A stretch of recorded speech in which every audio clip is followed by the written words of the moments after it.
అందరికీ నమస్కారం. ఐవైఆర్ టాక్స్కు స్వాగతం. ఈరోజు శ్రీరామనవమి. ఈ ఎపిసోడు పబ్లిక్ అయ్యేటప్పటికీ ఇంకో రోజు కావచ్చు, బట్ బేసిక్గా ఈరోజు శ్రీరామనవమి శుభాకాంక్షలు అందరికీ తెలియజేస్తున్నాను.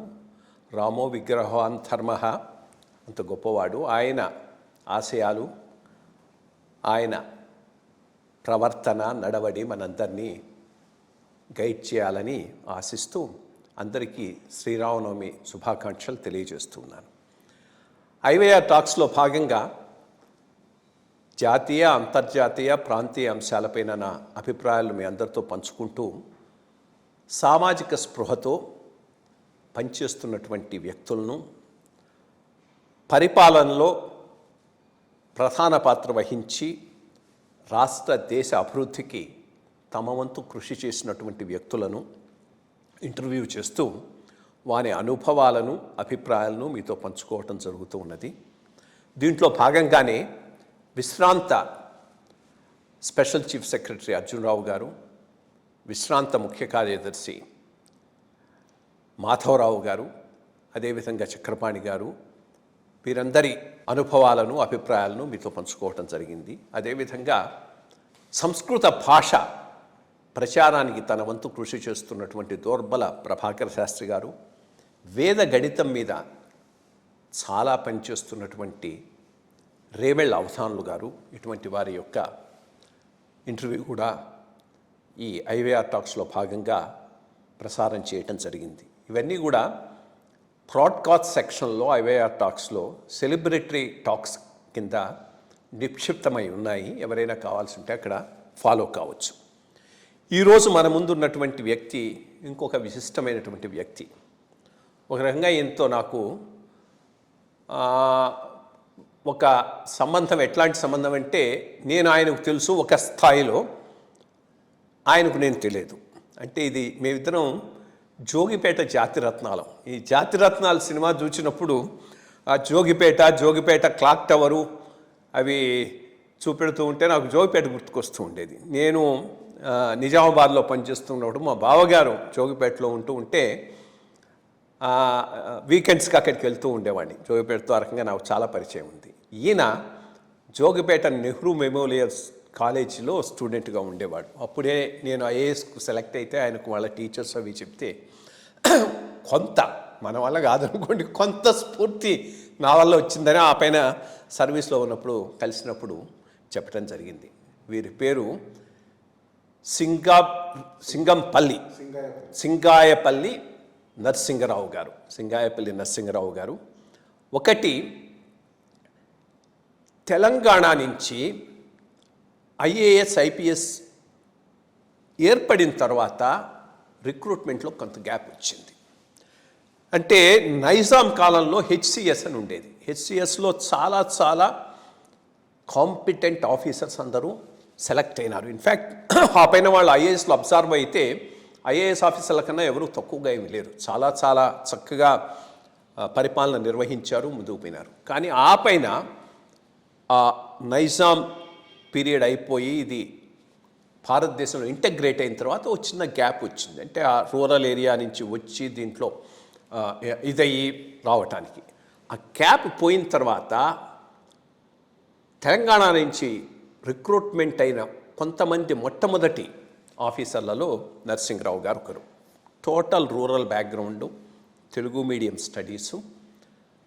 నేను అదే చెప్పాను కదా, జాతిరత్నాలం మేమిద్దరం జోగిపేట జాతిరత్నాలం. అంటే కొంత మామూలు నార్మల్ మఫ్సల్ డిగ్రీ కాలేజ్ నుంచి చదివి పైకొచ్చి ఐఏఎస్లో జాయిన్ కావటమే కాదు, ఐఏఎస్లో చాలా రాణించాడు. As an officer contribution enormous. ఎక్కడైనా కానీ చాలా బెటర్. కలెక్టర్గా కానీ, సింగరేణి కాలేజ్ ఎంటీగా కానీ, ఆ పైన కోల్ ఇండియా ఎంటీగా కానీ అన్నీ చాలా ప్రధానమైనటువంటి పాత్రలను నిర్వహించి తన వంతు కాంట్రిబ్యూషను చాలా చక్కగా చేశారు. వీటన్నిటిని మించి స్పెషల్గా తెలంగాణ రాష్ట్రం ప్రత్యేకంగా ఏర్పడినప్పుడు కేసీఆర్ గారు కోల్ ఇండియాలో ఉన్న నరసింగరావు గారిని పిలిపించుకొని తన పేషీలో పెట్టుకున్నాడు.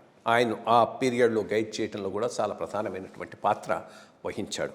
ఈ నరసింహరావు గారు మన ముందున్నారు. నమస్కారం Narasimha Rao, welcome to IYR talks. ముందు మనం ఏం చేద్దామంటే మీ early childhood before you come to జాతిరత్నాల స్టేజ్కి వచ్చిన దానికన్నా ముందున్నటువంటి ఇది చెప్తే అక్కడి నుంచి మనం ముందుకు తీసుకుపోదాం. మాది స్వస్థలము చిన్న గొట్టిముక్కులోనే చిన్న గ్రామం సార్. అది ఒక నర్సాపూర్, పాత నర్సాపూర్ తాలూకా. నర్సాపూర్కి 8 కిలోమీటర్ల దూరంలో ఉంటుంది. Typical rural village. పెద్దగా ట్రాన్స్పోర్టు, కమ్యూనికేషను ఆ రోజుల్లో కూడా లేదు, ఇప్పుడు బాగుందనుకోండి. సో మా పూర్తి వ్యవసాయ కుటుంబము, చిన్న కుటుంబం. ఆ రోజుల్లో వ్యవసాయం 7-8 ఎకరాలు ఉన్నా కూడా గ్రీన్ రెవల్యూషన్ కన్నా ముందు రోజుల్లో జస్ట్ మియర్ సబ్సిస్టెన్స్ అగ్రికల్చర్ అంతే. కొంత డ్రై ల్యాండ్, కొంత వెట్ ల్యాండ్, బతుకు తెరుతో అదే నడిచేది. మా పేరెంట్స్ ఇద్దరు, మా మదర్ కానీ ఫాదర్ కానీ ఇల్లిటరేట్స్, అంటే స్కూల్కి ఎప్పుడు వెళ్ళే. ఆ రోజుల్లో ఎడ్యుకేషన్ ఫెసిలిటీ లేదు, ఎవరికో బాగా రిచ్ ఉండి హైదరాబాద్ వచ్చి చదువుకుంటే తప్ప. సో నేను ఒకే కొడుకు, మాకు ఒక ఎల్డర్ సిస్టర్ ఉంది. అయితే మా ఊర్లో 1-2 తరగతుల వరకు వెళ్ళాను. 3వ తరగతి వరకు ప్రైమరీ స్కూల్ ఉండేది, సింగిల్ టీచర్ స్కూలు. 1-2 మా ఊర్లోనే చదివాను. మా పేరెంట్స్ ఒక రకంగా చెప్పాలంటే వాళ్ళు చదువుకోలేదు, ఒకటి పెద్దగా వ్యూ లేకపోయినా కొంచెం గారాబంగా పెంచారు. ఒకే కొడుకు లేటుగా పుట్టాడు అన్నందుకు ఇంట్లో ఎక్కువ అల్లరి చేస్తున్నాడు అని మంకు అంటారు, మంకు పట్టుతున్నాడు అని స్కూల్కి పంపించారు ఒక రకంగా చెప్పాలంటే. అది సరే. 2వ తరగతి తర్వాత ఒక చిన్న రిలవెంట్ కాకపోయినా ఒక ఇంట్రెస్టింగ్ ఇన్సిడెంట్ చెప్తాను సార్. 3వ తరగతి వరకు సింగిల్ టీచర్ ఉండేది.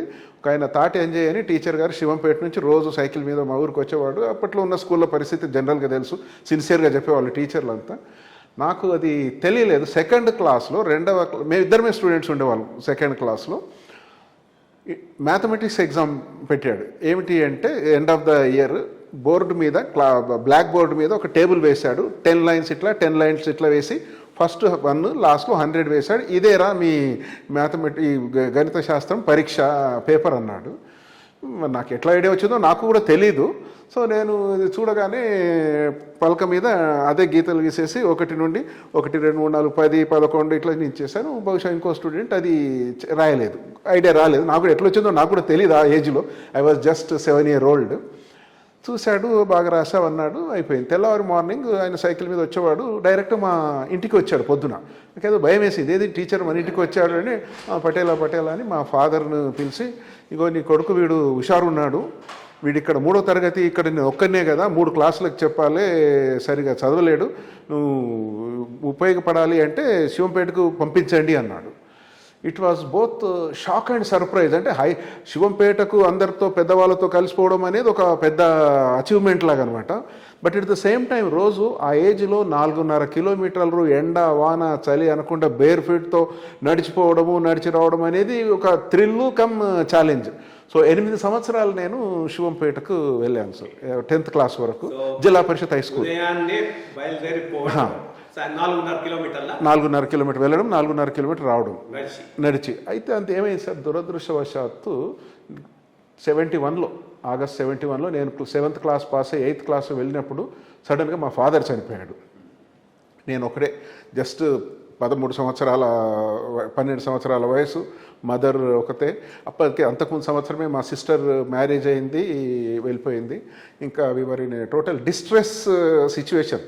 ఫైనాన్షియల్గా కన్నా అసలు ఏమీ తోచని విధంగా ఇంకొక వ్యవసాయం చేసుకోవాల్సి వచ్చిందనమాట. అప్పుడు అంటే ఇక రోజు స్కూల్కి వెళ్ళడం అనేది సెకండరీ అయిపోయింది.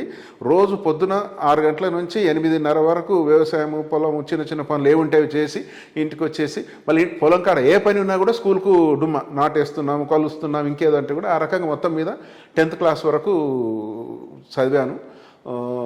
ఇంకా ఇంటి దగ్గర చదవడం అంటూ ఏం అవకాశం ఉండేది కాదు. ఈ పనులు, ఆ పనులు, పశువులు, ఇవి ఉండేది యాజ్ యూజువల్గా టిపికల్గా. 10th క్లాస్ పాస్ అయిన తర్వాత మా మదర్ ఇలిటరేట్ అయినా కూడా ఆమెకు tremendous common sense, high memory ఉండేది. తనకేంటంటే మా cousin brother primary school head master ఉండేవాడు. ఆమెకు తెలుసు ఈ క్లాసులు ఇవన్నీ తెలియకపోయినా 12th అంటే హెచ్ఎస్సి వరకే చదివాడు సంగారెడ్డిలో. తర్వాత టీచర్ ట్రైనింగ్ చేశాడు, ప్రైమరీ స్కూల్కి హెడ్ మాస్టర్. నువ్వు అట్లా కాకుండా డిగ్రీ వరకు కూడా చేసి హై స్కూల్కి అయితే స్కూల్లో రెస్పెక్ట్ ఎక్కువగా ఉంటుంది ఊర్లో. తర్వాత వ్యవసాయం చేయాలి పార్ట్ టైం అన్న చూడు, పొద్దున 9 గంటల వరకు చూసుకుంటాడు, సైకిల్ మీద వెళ్తాడు, మళ్ళీ ఎన్నో రోజు సెలవులు ఉంటాయి, బాగా ఊర్లో రెస్పెక్టు, స్కూల్లో ఉన్నది చెప్పే దగ్గర మంచి రెస్పెక్ట్ ఉంది ఆయనకు, ఫైనాన్షియల్గా better of compare to other farmers అంటే సరే. నాకు అప్పుడు వేరే వ్యూ ఏం లేకుండా ఆమె చెప్పినట్టుగానే విన్నాను. 10th క్లాస్ తర్వాత మా ఊరికి యాక్చువల్గా సార్ హైదరాబాద్ ఒక రకంగా చెప్పాలంటే equal distance compare to Sangareddy. So మా మదర్ ఏమందంటే, లేదు ఈ 17 సంవత్సరాల వయసులో నువ్వు హైదరాబాద్ వెళ్ళి చదివితే ఈ సినిమాలు షికార్లు చెడిపోయే ప్రమాదం ఉంది, నువ్వు సంగారెడ్డి వెళ్ళాలి అన్నాడు. సరే అని. సార్ యాక్చువల్గా నా అంటే కెరీర్ ఇంట్రెస్టింగ్ ఎట్లా అంటే సార్, సంగారెడ్డిలో చేరాను. మా ఊరు నుంచి నర్సాపూర్ నుంచి సంగారెడ్డి. కానీ 2 సంవత్సరాల స్టడీలో college for example June 1st వీక్లో తెరుస్తుంది. నేను జూలై 15th వరకు ఎప్పుడు కాలేజ్కి వెళ్ళాను, ఎందుకంటే వ్యవసాయం పనులు, మృగశిర రాగానే వరి నాట్లు అన్నీ అయిపోయిన తర్వాత అప్పుడు వెళ్ళేసరికి ఒక 25% సిలబస్ అయిపోయేది. మళ్ళీ ఎవ్రీ మంత్ వచ్చి పొలం చూసుకోవడం, ఇది చూసుకోవడము, తర్వాత వింటర్స్ వెకేషన్ వచ్చినప్పుడు కూడా మళ్ళీ చెరుకు అవి అగ్రికల్చర్ ఆల్మోస్ట్ ఒక పార్ట్ టైం, ఈవెన్ ఇంటర్మీడియట్ కూడా పార్ట్ టైం స్టడీ లాగానే అయింది. ఏదో లక్కీలీ ఇంటర్మీడియట్ కూడా పాస్ అయ్యాం, పెద్దగా చదవకపోయినా ఇంటర్మీడియట్ సంగారెడ్డి ఇంటర్మీడియట్ పాస్ అయ్యాను సార్. బైపీసీ తీసుకున్నాను, అప్పుడు బైపీసీ అనేవాళ్ళు. ఎంపీసీ మ్యాథ్స్ చదవాలని ఉండే, నాకు మ్యాథ్స్ మీద ఇంట్రెస్ట్ ఉండే. అయితే అప్పట్లో జనరల్ మ్యాథ్స్, కాంపోజిట్ మ్యాథ్స్ అని ఉండేది. మా హై స్కూల్లో రకంగా చెప్పాలంటే టీచర్లు చక్కని టీచర్లు ఉండేవాళ్ళు, కానీ క్వాలిఫైడ్ టీచర్లు కాదు. మాకు మ్యాథ్స్ టీచర్ లేకుండే. ఒక ఆయన ఎవరు వైకుంఠం గారని బీకామ్ చదివిన ఆయన మ్యాథ్స్ చెప్పేవాడు. ఆయన కాలము దూరము, కాలం పని, చక్రవడ్డీ, బారు వడ్డీ అవి ఇంతకన్నా ఎక్కువగా బియాండ్ లేదు, ఆల్జిబ్రా లేదు, ట్రిగనోమెట్రీ లేదు, ఏదీ లేదు. అయినా కసితో మనము చదవాలని నేను ఇంటర్మీడియట్లో ఎంపీసీ. ఒకటేంటి ఇంకా పేరెంట్స్ లేదు, నాకు ఒక రకంగా ignorance come confidence, over confidence, what ever it is. నేను ఎవరి సలహా కూడా తీసుకోవాలి, ఏ సబ్జెక్ట్లో చేరాలా ఏం చేయాలని. నేను ఎంపీసీకే అప్లై చేశాను. ఎంపీసీలో సీట్ వచ్చాక 4 రోజులు అయిన తర్వాత ఒక పెద్ద చాలా మంచి ప్రిన్సిపల్ ఉండేవాడు, ఒక జెంటిల్మెన్ ఖాద్రీ గారని, పిలిచాడు. కొంత ఉర్దూలో ఇంగ్లీష్లో మాట్లాడాడు. మనకు అర్థమైనంత వరకు ఏంటంటే, నువ్వు ఒక్కడే ఉన్నావు, ఇట్లా ఒక్కరు క్లాస్లో ఒక్కరు ఉంటే ఆ కాంపిటేటివ్ స్పిరిట్ లేకపోతే ఇది first time I heard this competitive spirit లేకుంటే బాగుండదు, బేటా అనేవాడు అనమాట. అని నువ్వు బీపీసీలో చేరు, ఎందుకు ఇది అంటే, సరే సార్ అని I had no argument or anything, I joined BPC. ఆ రకంగా ఇంటర్మీడియట్ కంప్లీట్ అయిపోయింది. కంప్లీట్ అయినాక మనకు ఇది ఎంసెట్ ఎగ్జామ్ ఉంటుందని, మెడిసిన్ ఎంట్రన్స్ అని, ఇంకొకటి అసలు కూడా తెలియదు, టోటల్ ఇగ్నోరెంట్. వ్యవసాయము, వీళ్ళు టైం దొరికినప్పుడు కాలేజీకి వెళ్ళడము, ఏదో పరీక్షలు రాయడము, అంతవరకే. బస్సు వెళ్ళి 2 వీక్స్ ఒక్కోసారి ఇంటికి వచ్చి మళ్ళీ వీకెండ్ తర్వాత ఒక 2 రోజులు పనులు చూసుకొని ఈరోజు గంటంబావు ఇంటి నుంచి బియ్యము, పప్పు, చింతపండు, కారము అన్నీ తీసుకొని పోయి అక్కడ ఒక రూమ్ అద్దెకి తీసుకొని స్వయంపాకం సార్. సో నాకు అప్పుడు మా మదర్ 25 రూపాయలు ఇచ్చేసారు నెలకు. 25 రూపాయలు ఇచ్చే, ఇంతకన్నా మన దగ్గర లేవు డబ్బు అని కష్టం, అది కూడా కష్టం ఉండేది యాక్చువల్గా. సో 3 స్టూడెంట్స్ కలిపి ఒక రూమ్ 25 రూపాయలు రెంట్, అంటే ఒక్కొక్కరికి 8 రూపాయలు 33 పైసలు రెంట్. నాకు నెలలో 2 సార్లు వెళ్ళి రావడానికి ఒక 3 రూపాయలు 4 రూపాయలు బస్ ఫేర్ అయ్యేది. మిగిలిన 12-13 రూపాయలతో నెలంతా జరిగేది. ఏంటి, కెరసిన్, కూరగాయలు, స్టేషనరీ, క్లాస్కి సంబంధించిన వాటితో. ఎప్పుడు నేను 25 రూపీస్ బడ్జెట్ దాటాల. My mother was very appreciative, ఎప్పుడు గొడవ చేయలేదు. 25 రూపాయలు అంటే 25 రూపాయలతోనే నడిపించావు 10 నెలలు ప్రతిసారి అని. సో ఆ రకంగా వంట చేసుకునే వాళ్ళం కెరసిన్ స్టవ్ మీద. బాగా అక్కడ ఉన్నంతసేపు చదివే వాళ్ళము, బట్ అంత ఫోకస్ ఉండేది కదా, అంత వ్యవసాయం దాని మీదే ఉండేది. దాని తర్వాత ఇంటర్మీడియట్ అయినాక అప్పుడు మా మదర్తో నేను ఆర్గ్యూ చేశాను. నేను డిగ్రీ, మా మదర్ కూడా నేను డిగ్రీ చదవాలి, తర్వాత నాకు తెలుగు కూడా తెలియదు సార్. అనుకోవడం సెకండరీ, నాకు తెలుగు కూడా తెలియదు, రాయొచ్చు అని కూడా తెలియదు. అక్కడ ఏమి ఇంటరాక్షన్ లేదు, రూరల్ ఏరియా. బహుశా నేను న్యూస్ పేపర్ మొట్టమొదటిసారి చదవడం సంగారెడ్డి వెళ్ళిన తర్వాత ఒకటి ఇన్ఫర్మేషన్ సెంటర్ అని ఒకటి ఉండేది ఒక దగ్గర, చెప్పేవాళ్ళు అక్కడ అన్ని పేపర్లు ఉంటే. అప్పుడు నేను హై స్కూల్ వరకు ఒక న్యూస్ పేపర్ చదవాల. హై స్కూల్ రిజల్ట్స్ వచ్చిన రోజు వచ్చాక ఒక 4-5 రోజుల వరకు వచ్చినట్టు కూడా తెలియదు. ఎవరు వచ్చిందంటే శివంపేట వెళ్తే మా టీచర్కి ఒక చెప్పాడు, అని ఇండియన్ ఎక్స్ప్రెస్లో రిజల్ట్స్ వచ్చినాయి అన్నాడు. ఇండియన్ ఎక్స్ప్రెస్ అంటే ఏదో ఆర్టీసీలో ఎక్స్ప్రెస్ బస్ అని తెలుసు, కానీ ఇండియన్ ఎక్స్ప్రెస్ అంటే that was level of my ignorance. I'm just saying that. So సరే, సంగారెడ్డిలో కొంచెం ఎక్స్పోజర్ ఏదో వచ్చింది. తర్వాత మా మదర్ అండర్ గ్రాడ్ చదవాలని ఉండింది ఆమెకు, కానీ అండర్ గ్రాడ్ తర్వాత బీఎడ్ ట్రైనింగ్ చేయాలనేది ఆమెకు. ఆ టర్మినాలే తెలియదు, కానీ ఆ రకంగా చేసి హై స్కూల్లో టీచర్ కావాలి అనేది ఉండింది. సో అప్పుడు హైదరాబాద్ వెళ్తానంటే లేదు లేదు ఇంకా యూఆర్ నాట్ మెచ్యూర్డ్ ఎనఫ్. అయినా కూడా ఆమెను ఎంక్వైరీ చేసింది. అప్పుడు కంబైన్డ్ మెదక్ డిస్ట్రిక్ట్లో ఒకే డిగ్రీ కాలేజ్ సిద్దిపేట్, చాలా దూరం గవర్నమెంట్. Next is Jogipet. 3 బస్సులు మారి అక్కడ వెళ్ళాలి. అక్కడ కూడా సేమ్ వంట చేసేసుకో. అప్పటికి 35 రూపాయలు చేసింది మా మదర్ నా బడ్జెట్. 35 రూపాయలు, ఎందుకంటే బస్ ఫేర్ పెరిగిందమ్మా, రేట్లు పెరిగినాయి. ఏదంటే 35 రూపాయలు. అది కూడా సేమ్. ఇక్కడ వ్యవసాయం పనులు చూసుకోవడము, కాలేజీకి ఉన్న రోజులు వెళ్ళడము, మళ్ళీ మధ్యాహ్నం రావడము, ఆ రకంగా మొత్తం మీద 3 సంవత్సరాలు. కానీ అది చాలా బెనిఫిట్ అయింది సార్ నాకు. రియల్ అకాడమిక్ ఫౌండేషన్ 2 బెనిఫిట్స్ అయినాయి సార్ అక్కడ, బాగా గుర్తు చేసుకోవాలి. Teachers they were the outstanding teachers. రెండవది ఏమైందంటే సార్, మీకు గుర్తుంటే చెన్నారెడ్డి గారు 78 ఫిబ్రవరిలో ముఖ్యమంత్రి కాగానే ఏ కారణాలు నాకు తెలియదు. అప్పుడు మనకు అంత తెలియదు, ఏదో ఊరికే ఇన్నోసెంట్గా కాలేజీకి వెళ్ళే వాళ్ళం కదా. అది ఎకనమైజింగో మరి ఎకానమీ మెజర్స్ ఏంటో కానీ 1 o'clock వరకు అని ఆఫీసులు పెట్టారు. 7 to 1 అని ఆఫీసులు పెట్టారు. అది నాకు ఎంత బెనిఫిట్ అయిందంటే సార్, 7 o'clock అంటే మేము కరెక్ట్గా 5:30కు లేచి కాలకృత్యాలు తీసుకొని క్విక్గా వండుకొని భోజనం వేడి భోజనం తినేసేసి 7 గంటలకల్లా కాలేజీకి వెళ్ళి 7 నుంచి 1 వరకు కాలేజ్. 1 నుంచి తిరిగి వచ్చి మొద్దున వండుకున్న తినేసి కొంచెం రెస్ట్ తీసుకున్న తర్వాత ఇక చేయడానికి ఏముండేది. జోగిపేటలో ఉన్న రోజుల్లో చేయడానికి ఏముండేది కానీ తరోగా చదివేవాళ్ళం. ఈరోజు సపోజ్ చాప్టర్ 7 అయింది అంటే 7 చదవడము, 1 to 7 కూడా ప్రతిరోజు రిపీట్ చేసేవాడిని. ఇంకా చేయడానికి ఏమి ఉండేది కాదు. ఆ రకంగా ఒకటేమో teachers, best teachers, inspiring teachers. తర్వాత నాకు ఈ టైం దొరకడం, రోజు 2 గంటల నుంచి సాయంత్రం వరకు ఏమి పని ఉండేది కాదు, చదువుకునేవాళ్ళం. అంటే 2 రకాలుగా అయినాయి ఇవి. ఏది వన్ డే కాలేజెస్ అనేది, హ్యాఫ్ కాలేజెస్ అనేది. ఒకటి చెన్నారెడ్డి గారు పెట్టింది. రెండోది అకామిడేషన్ లేకుండా ప్రాబ్లం ఉన్నటువంటి కొన్ని కాలేజెస్లో కూడా షిఫ్ట్ సిస్టమ్స్ పెట్టేవాళ్ళు. షిఫ్ట్స్ కూడా అది ఇక్కడ కూడా పెట్టారు సార్. మాకు అకామిడేషన్ లేనందుకు మార్నింగ్ ఏమో మాకు డిగ్రీ ఉండేది, ఆఫ్టర్నూన్ ఇంటర్మీడియట్ వాళ్ళకు ఉండేది. నేను ఎగ్జాక్ట్గా ఇంటర్మీడియట్ చదివినప్పుడు కందుకూరులో షిఫ్ట్ సిస్టమ్ ఉండేది. బికాస్ అవన్నీ షెడ్లలోనే ఉండేది college.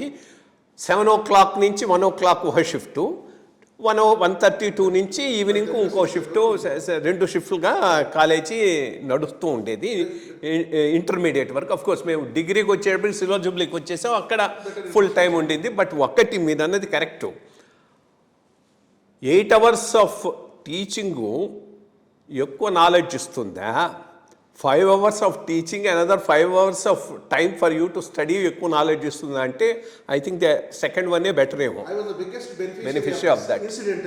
I was the biggest beneficiary of this incidentally.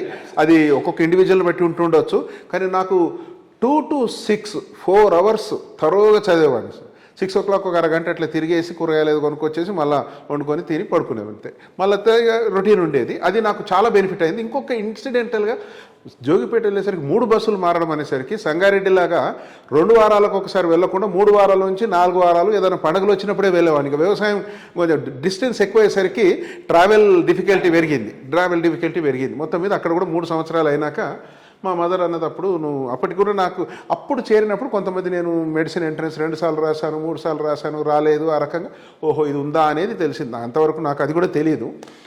But in any case నీ ఫోకస్ అంతా వ్యవసాయం ఫస్ట్. వ్యవసాయం ఒకటి, రెండోది బీఎస్సీ చేసేసి బీఈడీ చేసి స్కూల్ టీచర్ కావాలి. కరెక్ట్. అది మా మదర్ డిజైర్ కాబట్టి నేను I can't displease my mother. మొట్టమొదటిసారి బీఎస్సీ అయిపోయిన తర్వాత కొంత అవేర్నెస్ పెరిగింది, లెక్చరర్స్తో ఇంటరాక్షన్ అదైనాక నేను మొట్టమొదటిసారి మా మదర్తో విభేదించాను. అమ్మ ఇన్ని రోజులు నువ్వు చెప్పినట్టుగా విన్నాను, ఇప్పుడు కుదరదు, నేను మాస్టర్స్ చదువుతాను. నాకు కెమిస్ట్రీ మీద బాగా ఇంట్రెస్ట్ పెరిగింది. సో కెమిస్ట్రీ చేయాలి, కెమిస్ట్రీ చదవాలి అనేది ఎందుకో ఇంట్రెస్ట్ పెరిగింది. ఇంకా మా మదర్ ఆల్సో ఇంకా మానేసింది, ఇంకా వీడు చెప్తే వినేలాగలేదని సరే నీ ఇష్టము అంది. అప్పటి వరకు నేను వ్యవసాయం చేశాను 79 డిగ్రీ వరకు. ఇంకా నేను ఫోకస్ చేయాలి, ఇప్పుడు ఇన్ని రోజులు పార్ట్ టైం స్టడీ అయిందని మా మదర్ కూడా చెప్పాను. ఇంకా నేను వ్యవసాయం కుదరదు, ఎవరికైనా పాలకి ఇచ్చేసేస్తే నేను ఫోకస్ చేస్తాను, హాస్టల్ ఉంటుంది యూనివర్సిటీలో చక్కగా టైం ఉంటుంది అంటే సరే నీ ఇష్టం అంది. ఫైనాన్షియల్ కొంచెం టఫే ఉండేది హైదరాబాద్లో ఉండడము. సెకండ్ ఇక్కడికి వచ్చిన తర్వాత economical backward class EBC scholarship వచ్చింది. ఎంఎస్సీలోకి వచ్చాక ఈబీసీ స్కాలర్షిప్ వచ్చింది. Mess fee, hostel fee is to take care of that. కాకపోతే వేరే కేటగిరీ వాళ్ళకు ముందు ఉండే మనం కట్టిన తర్వాత హైదరాబాద్కి వచ్చిన దానికి మీ అమ్మగారు స్టైపెండ్ పెంచారా లేదా నీకు? అది అక్కడికక్కడికి సరిపోయేది, రావడం పోవడానికి దానికి సరిపోయేది. But boarding lodging expenses only ఒకసారి అడ్వాన్స్ కట్టడమే తప్ప మిగతాది అయిపోయేది. అప్పుడు ఇంకా ఫిక్స్డ్ ఏం లేకుండే, అడిగినంత కొంచెం ఇంతే ఉంది అంతే ఉంది అని ఇచ్చేది.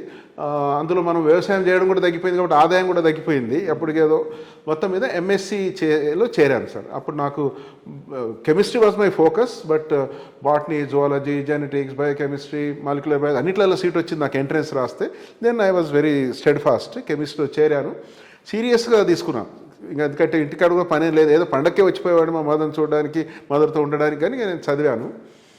ఫస్ట్ ఇయర్ అప్పటికి మనకు ఈ క్యారియర్ గురించి ఏమి తెలుసు సార్. కెమిస్ట్రీ అనేది మనకు బాగా అతుకుపోయింది. ఇందులో మనం ఎక్సెల్ కావాలా, మాస్టర్స్ చేయాలా, పిహెచ్డి వీలైతే జర్మనీ అట్లాంటి కెమిస్ట్రీలో జర్మనీ అథెంటిక్ రోజుల్లో నుంచి ఉండేది కాబట్టి అని ఒక ఐడియా ఉండింది. మా మదర్తో ఏం షేర్ చేసుకోలేదు అంతవరకు, కానీ ఇష్టం అన్నట్టుగానే వదిలేసింది. ఫస్ట్ ఇయర్ నాకు ఈ గ్రూప్ పబ్లిక్ సర్వీస్ కమిషన్ అన్నా లేకపోతే కాంపిటేటివ్ ఎగ్జామ్స్ అన్నా ఏమీ తెలిసేది కాదు అప్పటికి కూడా. ఒక చిన్న ఇన్సిడెంట్ జరిగింది, అంటే that has changed my approach. నాకు తుమ్మల వీరయ్య చౌదరి అని ఒక క్లాస్మేట్ ఉండేవాడు, ఇక్కడ విజయవాడ సైడ్, ఇక్కడ వరంగల్లో చదివాడు, మేము క్లోజ్ ఫ్రెండ్స్మే. ఆయన వేరే రూమ్లో ఉండేవాడు, నేను వేరే రూమ్లో. అప్పుడు ఏంటంటే సార్, సెకండ్ ఇయర్కి వచ్చేసరికి ఒక రీసెర్చ్ స్కాలరు ఒక మాస్టర్ స్టూడెంట్కు ఇచ్చేవాళ్ళు అనమాట. ఆయన రూమ్మేట్ ఎవరో రీసెర్చ్ స్కాలర్ ఉండేవాడు బాటనీలో, అప్పారావు పేరు మర్చిపోయాను.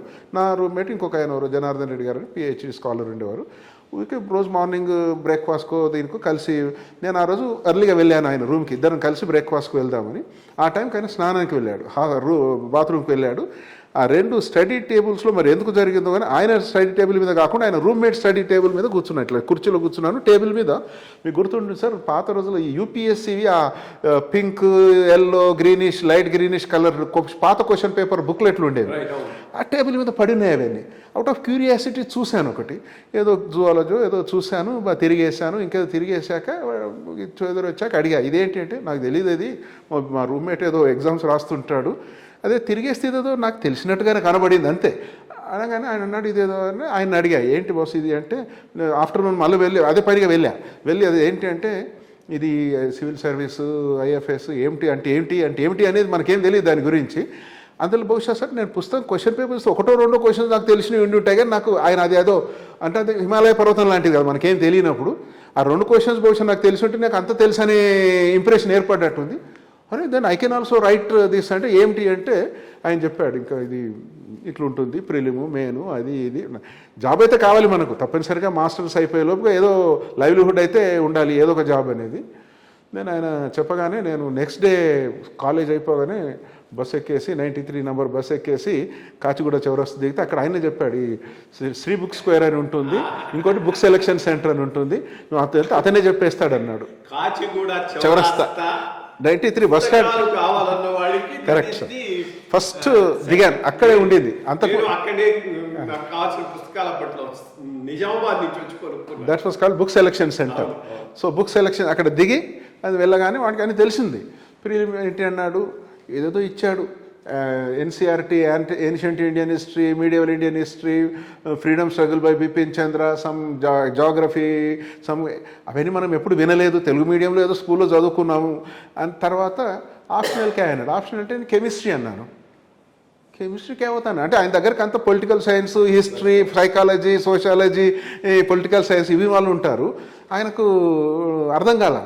వాడు కొంచెం హిందీ మరవాడి కదా, ఏదో హిందీ లేదా గురుసుకున్నాడు, వీడెక్కడ వాడు ఏం తెలుస్తుంది దానికి అనుకున్నాడు, కెమిస్ట్రీ ఏముంటుంది అని. ఆయన బహుశా కెమిస్ట్రీ తెలిసి ఉండదేమో నాకు తెలీదు.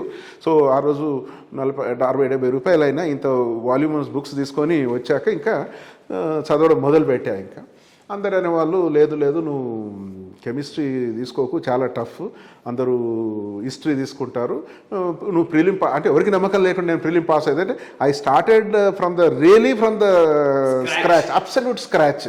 లాటిట్యూడ్ లాంగిట్యూడ్ అంటే కూడా తెలియదు, తెలుగు మీడియం చదివాము, ఆ స్కూల్ ఏదో చదివాము, వచ్చాము. అది చూసేసరికి ఇన్స్పిరేషన్ బాగా పెరిగిపోయి, ఎట్టి పరిస్థితి కసి పెరిగింది సార్. అంటే నేను ఫస్ట్ ఇయర్ ఎంత సిన్సియర్గా చదివానో సెకండ్ ఇయర్ అంతా ఇర్రెగ్యులర్ అయిపోయాను. ఇంకా లేదు దీన్ని మనం పట్టాల్సిందే అని ప్రిపేర్ అవ్వడం మొదలుపెట్టాను. ఇంకా క్లాసును ఆల్మోస్ట్ నెగ్లెక్ట్ చేసేవాడు, అట్లా వెళ్ళడము, చదవడం పర్లేదు, ఇంకా దీని మీద ఇంట్రెస్ట్ బాగా పెరిగిపోయింది. అప్పుడు ఏపీ పబ్లిక్ సర్వీస్ కమిషన్ ఒక అడ్వర్టైజ్మెంట్ వచ్చింది. ఏమిటి అంటే అసిస్టెంట్ కన్జర్వేటర్ ఆఫ్ ఫారెస్ట్ అని. ఇదేదో పేరు బాగా ఉంది, అది కానీ ఎవరి సలహా తీసుకోలేదు నేను. అసిస్టెంట్ కన్జర్వేటర్ ఆఫ్ ఫారెస్ట్ చాలా హై సౌండింగ్ ఉంది, ఇది ACF అని పరీక్షకు ఏదో అప్లై చేశాను. వెంటనే అది ఆలోపుగా MSc అయిపోయింది, ఇంకా ఫుల్ టైం ప్రిపేర్ కావాలా దీనికి అని సివిల్ సర్వీస్ కూడా అప్లై చేశాను. ACF రిటర్న్ పాస్ అయ్యాను, ఇంటర్వ్యూకు క్వాలిఫై అయ్యాను. ఇంటర్వ్యూ క్వాలిఫై అయినప్పుడు ఫారెస్ట్ సర్వీస్లో ఒక రిక్వైర్మెంట్ ఉంటుంది. రిటర్న్ క్వాలిఫై ఇంటర్వ్యూకి వచ్చిన వాళ్ళందరికీ ఒక 25 కిలోమీటర్స్ వాకింగ్ టెస్ట్ ఉంటుంది.